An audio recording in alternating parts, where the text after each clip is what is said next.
Thibodeau, and I'm going to be demonstrating how you make a pizza. So the ingredients are a 1/4 ounce package of active dry yeast, a teaspoon of white sugar, 1 cup of warm water, about 110 degrees Fahrenheit, 2½ cups of bread flour, 2 tablespoons of olive oil, 1 teaspoon of salt, and whatever toppings you want. We used cheese and pepperoni. Okay, step 1 is pour your warm water into a bowl.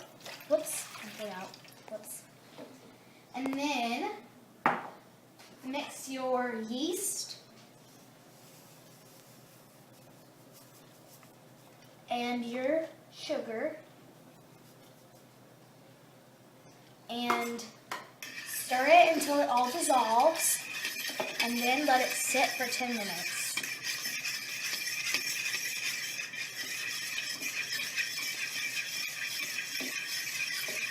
Make sure it's all. You tell him that. Tell him. Make sure that it's dissolved, because if it's not, it'll be weird.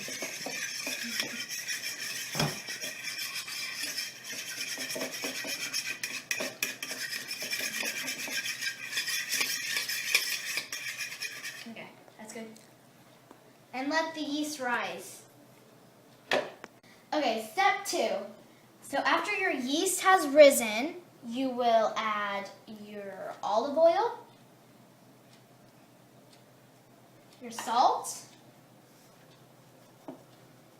and your flour.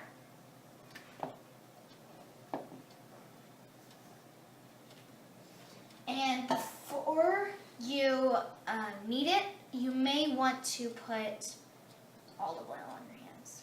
Close it, not too much. Feels really weird, but. And why do you do that? So the flour and stuff doesn't stick to your hands whenever you knead it.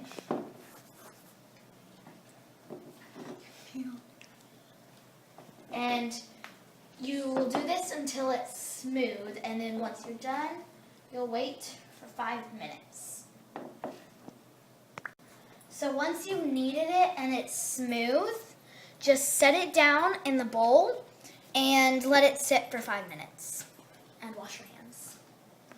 So step 3 is, once you have let your dough sit out for 5 minutes, you can start covering up one area with flour.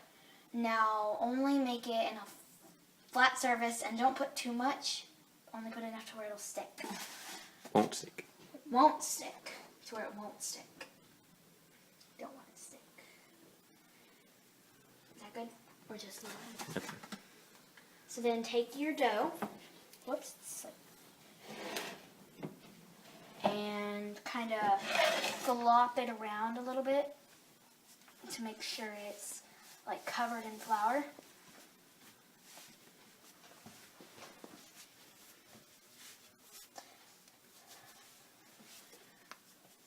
And once it's covered in flour, That's good. then you can start flattening it out into your pizza shape. And you can make it like thin or thick, however big you want it.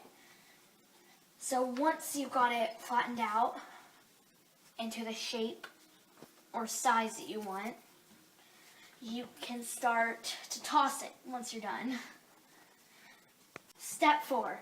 Whenever you have your basic pizza shape, pick it up on the corners and you can toss it. So keep your knuckles on the sides and then just spin your hands once you throw it in the air. And spin it until it will fit your pizza pan.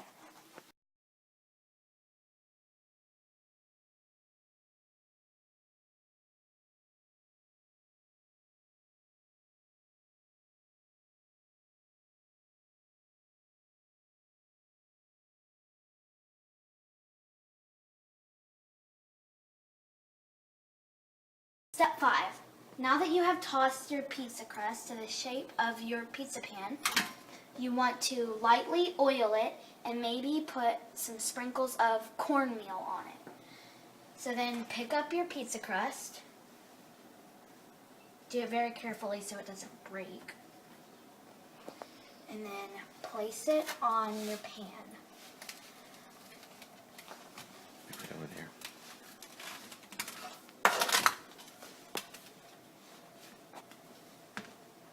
And then fold it over. Whoa, this is like really clumped. Fold it over to the size of to make your crust. So this is step 6. So you may have bought your own sauce or you can make it. I'm using my stepdad's homemade sauce for this. So once you've spread out your crust and done it however you like, you can get the sauce in your ladle. That's what it's called. I learned that. And you can put it in the middle and then just spread it around. And you can do it however you like. Spread it. I don't like it. Once you have spread out your sauce and make sure you leave room for the crust on the edge, you can add cheese and pepperoni and whatever toppings you want. So once you're done putting your step 8, once you're done putting your cheese on, you can add your pepperoni. It's an Italian accent, by the way. You didn't know that. So this is what it looks like once you're done with your dough and your sauce and all your toppings. Mm-hmm. So we have our oven preheated at 450 degrees, and you put it in there for about 15 to 20 minutes. I'm scared of doing this. It scares me whenever I do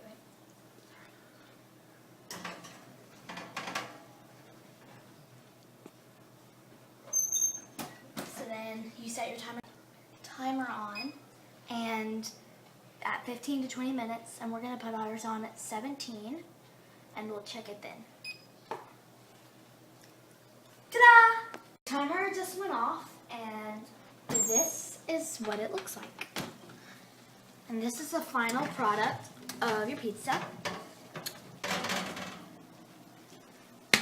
And thank you for watching my presentation.